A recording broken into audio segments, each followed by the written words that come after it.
On the 616th day of the war in Ukraine, the fighting was concentrated in these areas. In Donetsk front, fierce battles continue in the Avdiivka sector. With the deployment of the fresh Ukrainian reinforcements, it seems that the Russian advance has stalled throughout the entire front line. According to some Ukrainian sources, during the last few hours, the intensity of the Russian assaults has dropped significantly in the northern part of the front line, as the Ukrainian forces are counterattacking in the Stepovy-Avdiivka line, forcing the Russian infantry forces to move back after being unable to establish solid control over the positions along the railway. A very interesting geolocated footage was posted today by Russian sources, which shows a group of Ukrainian infantry forces operating about 600 meters deep into the northern flank of the Russian army near the N-20 highway. The Russian artillery responded and targeted the Ukrainian unit, but the presence of the Ukrainian forces in this area is a big threat to the Russian rear. The reason for that is because this unit was geolocated just 3 kilometers away from the most important and safest supply line of the Russian forces on the northern part of the front line.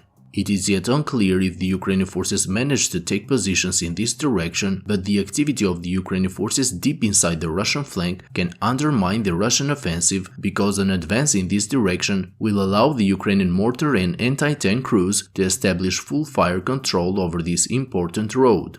The increased activity of the Ukrainian army north of Krasnohorivka may force the Russian command to send a part of their forces to guard their rear, which can further weaken their capabilities to conduct offensive operations towards the Stepovy-Avdiivka segment. Today, more details were published regarding the large scale of the Russian losses in Avdiivka. According to an investigation done by GeoConfirmed, since the start of the offensive on Avdiivka about 3 weeks ago, the Russian army has suffered at least 197 confirmed losses in tanks, armored vehicles and other military equipment, with 18 more potential but unverified losses. For comparison, in 5 months of the Ukrainian offensive in the entire Zaporizhzhia front, Ukrainians lost about 225 pieces of equipment. So, the scale of the Russian losses in Avdiivka is so massive that in just 3 weeks they suffered the same number of losses that Ukrainians suffered in 5 months of their offensive in the southern front. According to official Ukrainian sources, the casualties in personnel of the Russian army have already exceeded 5,000 soldiers.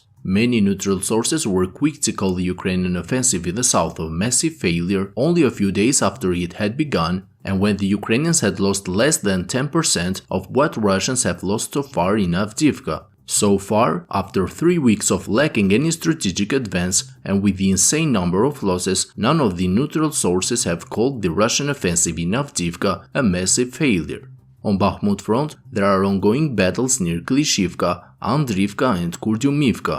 During the last few days, the Ukrainian forces made some small but important advances north of Klishchiivka and east of Avdiivka, securing the tunnels and defensive positions along the railway. Recent geolocated footage published by Russian sources confirms that 2 days ago the Ukrainian special forces conducted offensive operations north of Klishchiivka.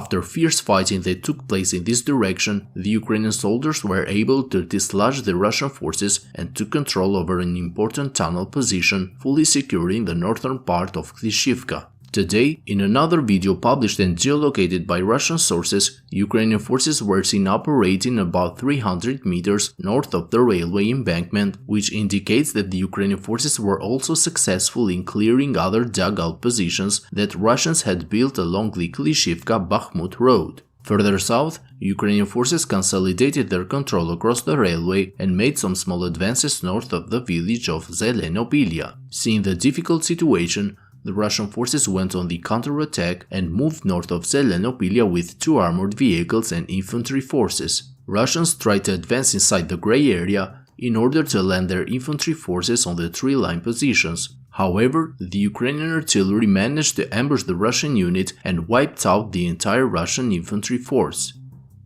Friends, if you like my daily updates, I kindly ask you to hit the like and subscribe buttons, as this will greatly help the channel to reach a wider audience. That's all for today's update. Thank you to my Patreon supporters and have a great day.